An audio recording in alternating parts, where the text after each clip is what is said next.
வாழ்க வளமுடன். நான் உங்கள் சிவா.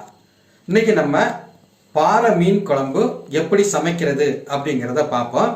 இங்கே பாருங்க, நான் ஒரு 300 கிராம் எடை உள்ள ஒரு பாறை மீன் வாங்கியிருக்கிறேன். அதை வெட்டி நம்ம இப்படி வச்சிருக்கிறோம். இது மஞ்சப்பாறை. பாறையில் பல வெரைட்டி இருக்கு. தேங்காய் பாறை, மஞ்சப்பாறை, தோல் பாறை, கடல் பாறை, முட்டா பாறை, தப்பா நினைக்காங்க, அந்த மீனோட பேரே அதுதான். இப்போ இதுக்கு தேவையான பொருள் என்னன்னு பார்ப்போம். தேங்காய், அப்புறம் ஜீரகம், பூண்டு ஒரு 9 பல் எடுத்துருக்கிறேன்.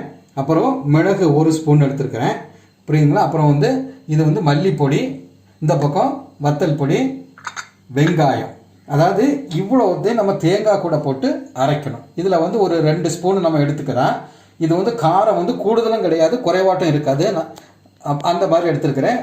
காரம் உங்களுக்கு ஜாஸ்தி வேணும்னு சொன்னால் நீங்கள் கொஞ்சம் வத்தல் பொடி ஜாஸ்தியாக போட்டுக்கலாம். இப்போ இந்த வெங்காயம், சீரகம், பூண்டு, மிளகு, தேங்காய், மல்லி இவ்வளோத்தையும் போட்டு அரைக்கிறோம். அப்புறம் இந்த பக்கம் வரும்போது இது நம்ம தனியாக குழம்புக்குள்ளே போடுறது என்னென்னா, கொஞ்சம் புளித்தண்ணி எடுத்துருக்கிறேன்.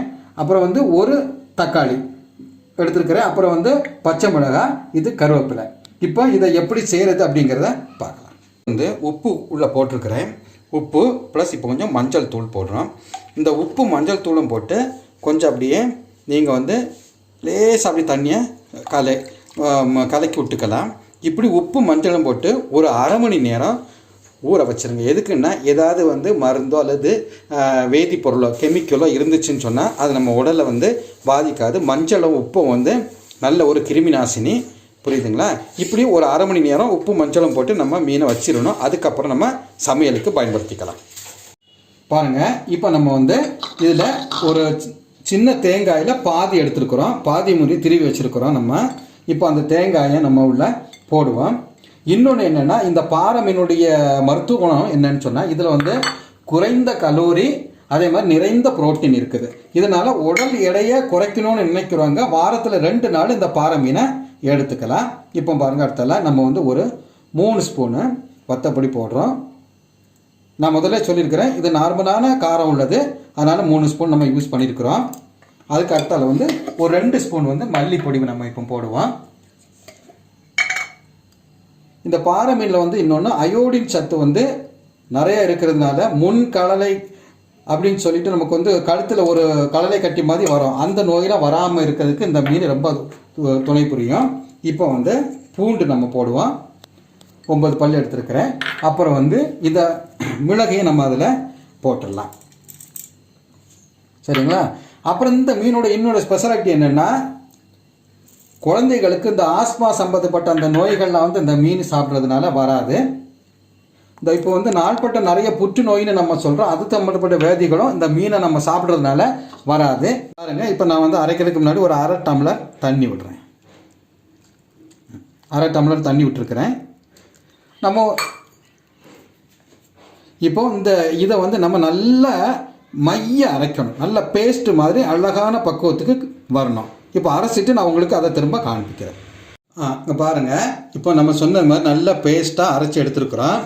இப்போ இந்த மீன் குழம்பு வைக்கிறதுக்கு இந்த மண் சட்டி தான் நம்ம பயன்படுத்தணும். ஏன்னா மண் சட்டியில் நம்ம வைக்கும்போது மீன் குழம்பு நல்ல ருசியாக வரும். இப்போ நான் எப்போவுமே எங்கள் வீட்டில் சமைக்கும் போது மண் சட்டியில் தான் சமைப்போம். இப்போ இந்த மீன் சட்டியில் நம்ம இப்போ குழம்பு வைக்க ரெடி பண்ணுவோம். இப்போ பாருங்கள், முதல்ல நான் ஒரு பச்சை மிளகாய் உள்ள போடுறேன். அப்புறம் வெட்டி வச்சிருக்கக்கூடிய தக்காளியும் இது கூட போடுறேன். அப்புறம் கொஞ்சம் புளித்தண்ணி விட்டுக்கிறேன். ஏன்னா தக்காளி போட்டிருக்கிறதுனால புளித்தண்ணி கொஞ்சம் கம்மியாலே விட்டாலே போதும், தாராளமாக போதும். அரைச்சி வச்சிருக்கக்கூடிய இந்த பேஸ்ட்டை நம்ம இதில் கொட்டுறோம். இப்போது என்னென்னா, இன்னொன்று தேவையான அளவுக்கு தண்ணி விட்டுக்கலாம். இப்போ நான் இந்த குழம்பு ஒரு 5 பேர், 4 பேர் அல்ல 5 பேர் சாப்பிட்ற மாதிரி வைக்கிறேன். அதனால் கொஞ்சம் தண்ணி நம்ம அதுக்கேற்றவாறு விட்டுக்கலாம். அதுக்கேற்றவாறு தான் நம்ம இப்போ தேங்காய் நம்ம எடுத்து அரைக்கிறோம். ஒரு 5 பேர் சாப்பிட்றது மாதிரி. பாருங்கள், இப்போ தேவையான அளவு தண்ணி சேர்த்துக்கலாம். இன்னும் கொஞ்சம் தண்ணி விட்டுக்கலாம். போதும். சரிங்களா? தண்ணி உடனுக்கு விட்டாச்சு. இப்போ என்னென்னா, இதை கருவேப்பிலையை நம்ம இப்போவுமே போட்டுடலாம். இப்போ தேங்காய் எண்ணெய் கொஞ்சம் விட்டுக்கலாம். எதுக்குன்னா, தேங்காய் எண்ணெய் இப்போ நம்ம விடும்போதே கொஞ்சம் ருசியும் வரும். இன்னொன்று என்னென்னா, கொதிக்கும் போது வெளியில் கொட்டாது. சரிங்களா? இப்போ ஒரு ஒரு 1.5 ஸ்பூன், 1 ஸ்பூன், இது பெரிய ஸ்பூன், அதனால் 2 நேரம் ஊற்றுறேன். இப்போ உடம்பு தேங்காய் ஊற்றாச்சு. இப்போ இதை வந்து நம்ம அடுப்பில் வைக்கலாம். இப்போ அடுப்பில் வச்சுருக்கிறேன். கொஞ்சம் உப்பு நம்ம போடுறோம், இந்த உப்பு எடுத்துக்கலாம். அப்புறம் தேவைன்னா கொஞ்சம் நீங்கள் வந்து மஞ்சள் பொடி கொஞ்சம் சேர்த்துக்கலாம். நான் முதல்ல நம்ம வந்து அதை எடுக்கலை, வேண்டாம் கூட கொஞ்சம் மஞ்சள் பொடி போட்டுப்போம். இப்போ வந்து என்னென்னா இதை ஒரு ஸ்பூனை வச்சு நம்ம கலக்கி விடுவோம். இந்த மஞ்சள் பாறையில் வந்து விட்டமின் A, B, D12 இப்படிப்பட்ட சத்துக்கள் இருக்கிறதுனால உடலுக்கு நல்ல ஆரோக்கியங்க. இந்த விட்டமின் A அப்படிங்கிறது வந்து கண்ணுக்கு வந்து நல்லது, கண் சம்மந்தப்பட்ட எந்த பிரச்சனையும் நமக்கு வராது. அப்புறம் ஒமேகா 3 அப்படின்னு சொல்லி ஒரு கொழுப்பு அமிலமும் இந்த பாறை மீனில் நிறைய இருக்கிறதுனால இதயம் சம்பந்தப்பட்ட பிரச்சனைகள் வந்து எந்த காலமாலும் நமக்கு வராது.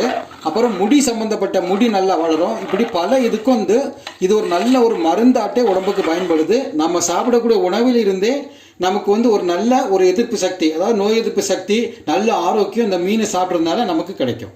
பாருங்க, இப்போ நான் வந்து இதை நல்லா எல்லாம் நம்ம வந்து எல்லாம் ஒன்றா கலந்துக்கிற மாதிரி நல்லா கிளறி விட்டாச்சு. இப்போ என்ன பண்ணணும்னா இதை வந்து ஒரு 10 நிமிஷம் கொதிக்கிறது வரைக்கும் நம்ம வந்து மூடி வச்சுட்டு கொதித்த பிறகு நம்ம மீனை போட்டுக்கலாம். ஏன்னா இப்போவுமே மீனை போட்டாச்சுன்னா மீன் வந்து ஒரு 5 நிமிஷத்தில் வேகக்கூடிய பொருள். அதனால இது கொதித்து நல்ல பக்குவம் வந்த பிறகு தான் மீனை போடணும். இப்போ மூடி வைப்போம் கொதிக்கிறது வரைக்கும். இங்கே பாருங்கள், இப்போ நல்லா கொதித்து அழகாக வந்துடுச்சு. இந்த பக்குவத்தில் தான் நம்ம வந்து மீனை போடுறோம். நம்ம முதல்ல காட்டின மாதிரி தண்ணி மஞ்சள் பொடிலாம் போட்டு ஒரு அரை மணி நேரம் ஊற வச்சு சுத்தப்படுத்தி எடுத்து வச்சுருக்கக்கூடிய மீனை வந்து இப்போ இந்த குழம்புல நம்ம போடுவோம். போட்டு ஒரு கொதி ஒரு 5 நிமிஷம் அல்லது ஒரு மேக்சிமம் ஒரு 10 நிமிஷத்துக்குள்ளார நம்ம வந்து இந்த மீன் குழம்பு நமக்கு தயாராகிடும். இப்போ இந்த மீனெல்லாம் உள்ளே போட்டாச்சு. இப்போ திரும்பவும் ஒரு 5 நிமிஷம் அப்படியே மூடி வைப்போம். பாருங்கள், இப்போ நல்லா கொதிச்சு மீனும் நல்லா வெந்திருக்குது. மேலே அப்படியே சிகப்பு கலரில் அப்படியே படிஞ்சிருக்கும். இதுதான் இந்த குழம்பு வந்து பாறை மீன் குழம்பு பக்குவத்துக்கு வந்திருக்குதுன்னு பொருள். இப்போ நம்ம என்ன பண்ணணும்னா கொஞ்சமாக மேலே வந்து தேங்காய் எண்ணெயை அப்படியே லேசாக அப்படி கொஞ்சம் விட்டுட்டு அப்படியே இறக்கி வச்சிடலாம். இப்போ சுவையான பாறை மீன் குழம்பு நமக்கு தயாராகிடுச்சுங்க. சுவையான பாறை மீன் குழம்பு எப்படி வைக்கணும்னு நம்ம பார்த்தோம். இந்த வீடியோ உங்களுக்கு நல்லா பிடிச்சிருக்கோம் நான் நம்புகிறேன். இதே மாதிரி நீங்களும் மீன் குழம்பு செய்து உங்களுடைய கருத்துக்களை பதிவிடுங்க. இந்த சேனலை சப்ஸ்கிரைப் செய்து லைக்ஸ் கொடுங்க. மீண்டும் மீண்டும் நாங்கள் போடக்கூடிய ஒவ்வொரு தொகுப்பும் உங்களை வந்தடையும். உங்கள் சிவா. நன்றி, வணக்கம்.